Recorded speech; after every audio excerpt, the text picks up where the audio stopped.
Hello, चलिए start करते हैं एक्सरसाइज 3.3। उससे पहले सबसे पहले आप लोग थोड़ा सा फार्मूला समझ लीजिए, ठीक है। जैसे दे रखा है कि cos A plus B plus minus B तरह के cos A plus minus B बराबर फार्मूला दे रखा है। देखिए ध्यान रखिएगा, जैसे प्लस में है तो कॉस ए प्लस बी का अलग अलग करके देखेंगे तो cos A cos B minus में साइन ए साइन बी होता है, ठीक है। अगर माइनस में होता है जब, तो ये क्या हो जाता है, नीचे प्लस में हो जाता है। ध्यान रखिए, साइन जैसे कॉस ए माइनस बी होता है तो उसका फार्मूला हो जाता है cos A cos B plus sign A sine B, ठीक है।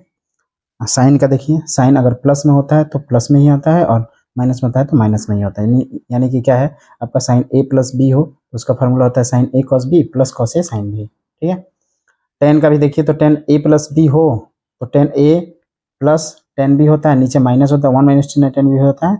दोनों एक साथ फार्मूला में मर्ज करके हमने लिख रखा है, ठीक है। ध्यान दीजिएगा। अब जैसे इस पर कोई सवाल करके देख लेते हैं। जैसे मान लीजिए कि आपको दिया है साइन 75 अंश का मान, कितने का, साइन 75 अंश का। 75 अंश का मान तो हम लोग आसानी से निकाल नहीं पाएंगे, तो इसी फार्मूले का यूज करेंगे। देखिए साइन क्या कर सकते हैं, 75 अंश को ये 45 प्लस 30 लिख सकते हैं, और ये ऊपर वाले ये इस वाले फार्मूले को तोड़ देंगे, ठीक है। तो क्या होगा आपका साइन ए कॉस बी, यानी कि साइन 45 अंश कॉस 30 अंश प्लस कॉस 45 अंश साइन 30 अंश।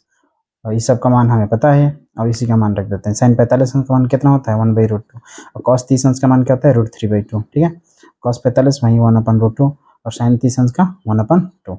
सॉल्व कर लेंगे, क्या हो जाएगा आपका एलसीएम 2√2 ऊपर में अपना √3 + 1, यही हमारा आंसर हो जाएगा। √3 + 1 बटे में 2√2, ठीक है।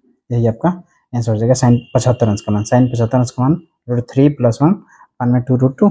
ऐसे ही कोई और क्वेश्चन कर लेते हैं। 10-15, हाँ चलिए देखिए 10-15 अंश का मान निकाल के देख लेते हैं, ठीक है।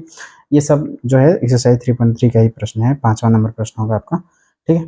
10-15 अंश को भी तोड़ के देख लें। 10 ये प्लस के फॉर्मूला टूटेगा नहीं तो हम लोग करके लेते हैं। 10 45 माइनस 30, 45 माइनस 30, ध्यान दीजिए। और 10 45 माइनस 30 करेंगे तो माइनस वाला फार्मूला टूटेगा। देखिए रख लेते हैं, क्या हो जाएगा अपना 10 45 अंश माइनस में 10 30 अंश और बट्टे में क्या हो जाएगा प्लस में 1 + 10 45 और 10 30, ठीक। मान रख लेंगे। 10 45 अंश का मान जो होता है 1 होता है, इसका मान होता है 1/3 और ये नीचे भी 1 + 1 × 1/3, ठीक। इसको सॉल्व भी करेंगे तो क्या हो जाएगा √3 - 1 होल/√3, इधर √3 + 1 होल/√3। √3 से √3 कैंसिल हो जाएगा, तो आंसर हो जाएगा √3 - 1 बटे √3 + 1। ये अगर आप चाहें इसको और छोटा करना तो रेशनलाइज कर देंगे, परिमेयीकरण करके भी निकाल सकते हैं, ठीक है। यही इस तरीके से इस जितने भी फार्मूले बनेंगे ये तीनों चारों फार्मूले जो है, वैसे देख गिनने पर तो 6 फार्मूले हो जाएंगे, ठीक है। सबका प्रयोग इन्हीं सबके मान निकालने में हम लोग करते हैं, ठीक है। चलिए मिलते हैं अगले वीडियो में।